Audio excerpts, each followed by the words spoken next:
Donc bonjour à tous et bienvenue, ici le Linuxien, je reviens pour vous présenter un nouveau logiciel sur Linux évidemment. Donc aujourd'hui on va chercher à créer des sauvegardes à un jour précis ou à un moment instanté. Donc ce système ça s'appelle des points de restauration, donc on va chercher à créer des points de restauration. Donc sur Windows on connaît la manipulation à faire, donc c'est directement implanté dans le système d'exploitation où il va nous demander de mettre un périphérique externe, donc l'USB, disque dur, disque dur et lecteur DVD et DVD pour pouvoir permettre de sauvegarder le système d'exploitation sur un système externe et pouvoir permettre de mettre ce système pour revenir au point où on a fait ces points de restauration. Donc sur Linux, ce point de restauration est différent. On peut pas se permettre de le faire directement sur l'OS, mais on peut installer un logiciel qui s'appelle System Back qui va pouvoir nous permettre de faire cette manipulation. Donc aujourd'hui, je vais vous présenter le logiciel System Back, donc un logiciel qui permet de faire des points de restauration. Donc les points de restauration, à quoi ça sert? Tout d'abord, les points de restauration vont permettre à l'ordinateur de revenir en arrière dans le temps simplement grâce à une sauvegarde qu'il aura fait sur son disque dur ou en externe. Donc il va chercher ces données et les remettre au jour où ils étaient quand on a fait le point de sauvegarde, en cas où on aurait eu un problème sur l'ordinateur, ce qui peut arriver un peu plus souvent sur Linux que sur Windows, car Windows est un système d'exploitation libre d'accès, donc on peut modifier tout sur le disque dur et on peut se permettre de faire des mauvaises manipulations qui peuvent causer des problèmes sur le système d'exploitation en lui-même. C'est pour ça que on peut créer des points de restauration grâce à ce logiciel et revenir en arrière en cas où on aurait fait un petit problème. Donc rentrons dans le vif du sujet et rentrons dans le logiciel pour vous montrer son interface assez simple d'utilisation. Donc on a ici nos différents points de restauration. De base, il nous propose au minimum 2 points de restauration, mais on peut en utiliser bien plus. On peut aller de 2, de 2, un maximum de 1, 2,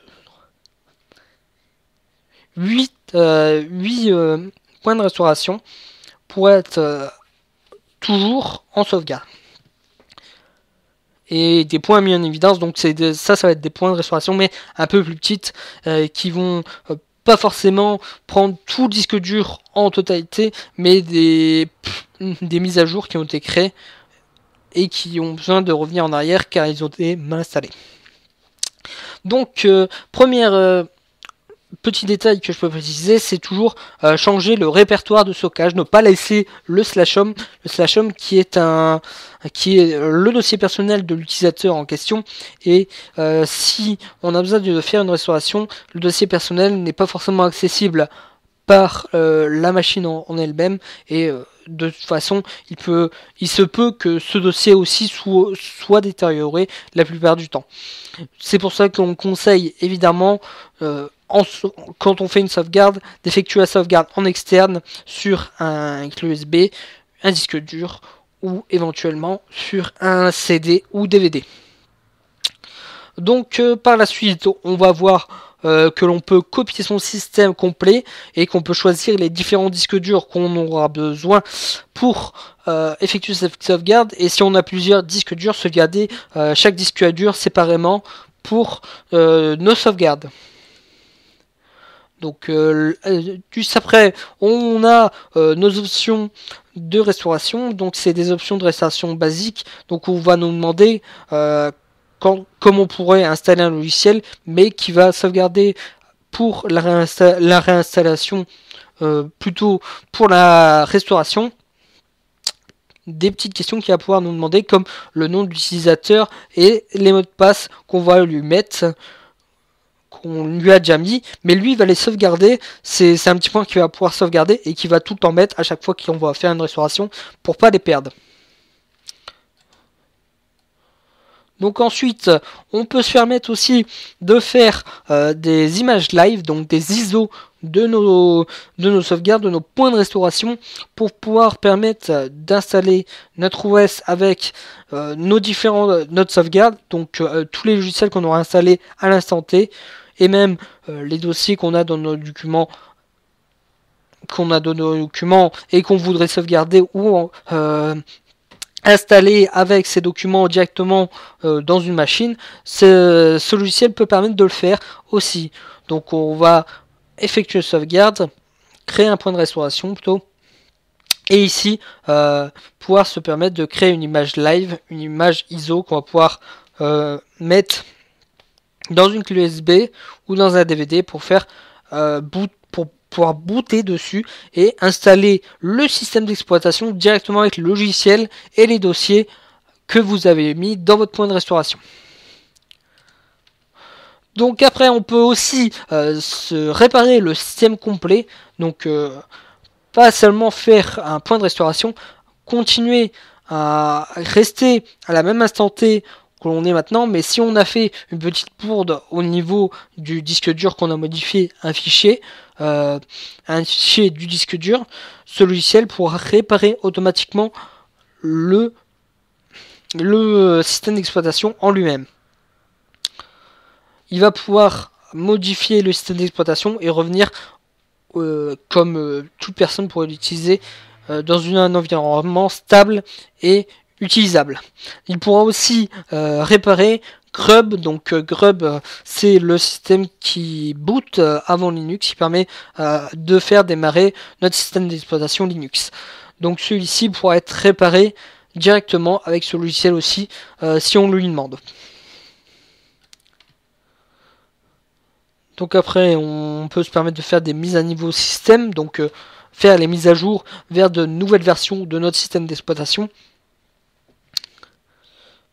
Ensuite, on peut aussi exclure des dossiers qu'on ne voudrait pas sauvegarder forcément, très peu utiles, mais qu'ils ont quand même mis dans leur version. On peut, par contre, ce qui est plus utile à l'inverse, c'est d'inclure des fichiers dans notre sauvegarde. Par exemple, qu'on aurait fait une sauvegarde externe sur une clé USB, on va pouvoir brancher notre clé USB sur notre ordinateur et pendant qu'on va effectuer notre point de restauration, inclure ces fichiers qu'on a sur la clé USB dans les dossiers du point de restauration. Ensuite, un des derniers paramètres, c'est de planifier ces tâches. On peut planifier ces tâches très précisément en choisissant à quel jour, à quelle heure et à quelle minute il va pouvoir effectuer ces points de restauration. Là, par exemple, il est prévu de base que tous les jours, il va pouvoir faire son point de restauration quand je lancerai. Et pour les utilisateurs qui n'ont pas l'habitude de voir des fenêtres s'ouvrir un peu normalement, pour les utilisateurs lambda, je voudrais dire, on peut utiliser le mode silencieux qui permet de faire ça, mais en arrière-plan, comme ça personne ne voit rien et la sauvegarde est toujours effectuée à la même heure et au même jour. Donc après, il ne nous reste plus que les paramètres. Les paramètres, c'est ce qui va garder en dur dans son logiciel. Donc par exemple la langue qui va être utilisée quand il va faire la restauration. Donc là on peut choisir la langue prédéfinie. Donc là je choisis pas, je n'ai pas envie de le faire, mais on clique dessus, on va choisir bien évidemment notre français et à chaque fois qu'on aura un point de restauration, la langue prédéfinie sera le français. Après le style utilisé, le style de notre OS, donc avec les différents styles que Zorin propose. Les options, là c'est fenêtre toujours au-dessus, donc la fenêtre qui sera toujours au-dessus. Toutes les autres options qui seront liées au système d'exploitation et au point de restauration. Donc désactiver les points de restauration incrémental, donc pour des options de professionnels. Donc ne pas vider le cache mémoire à la fin de certains processus. Donc après qu'il aura fait une sauvegarde, ne pas vider la cache mémoire des logiciels qui sont en train de tourner, pour ne pas perdre votre travail que vous êtes en train d'effectuer pendant qu'il sauvegarde. Utilisez la compression XZ pour ces sauvegardes. Donc là, c'est soit vous utilisez ce système de compression, soit vous utilisez pas de système de compression, ou bien un autre éventuellement par la suite. Créer des images ISO live automatiquement, donc forcément en cliquant sur cette option, quand vous faites votre image live, il sera forcément en point ISO. Et désactiver le démarrage du démon planificateur pour les utilisateurs suivants. Donc enlever cette option au démarrage, donc dans Grub, de réparer le système Grub pour certains utilisateurs quand ils vont se connecter, ou ne pas leur montrer voir ce logiciel à différents utilisateurs. Donc c'est un logiciel très complet, très utile pour certains types d'utilisateurs, même pour tout le monde, hein, parce que dès qu'on a Linux, on peut avoir un problème qu'on a effectué ou pas, et qui nous manque dans une certaine version. Chez Linux, je pense que c'est un logiciel qui peut être vraiment utile. Donc sur ce, je vous remercie d'avoir regardé la vidéo. Pour installer ce logiciel, n'oubliez pas, dans la description de la vidéo, je vous rajouterai les commandes à effectuer pour installer ce logiciel. Et n'oubliez pas la prochaine vidéo.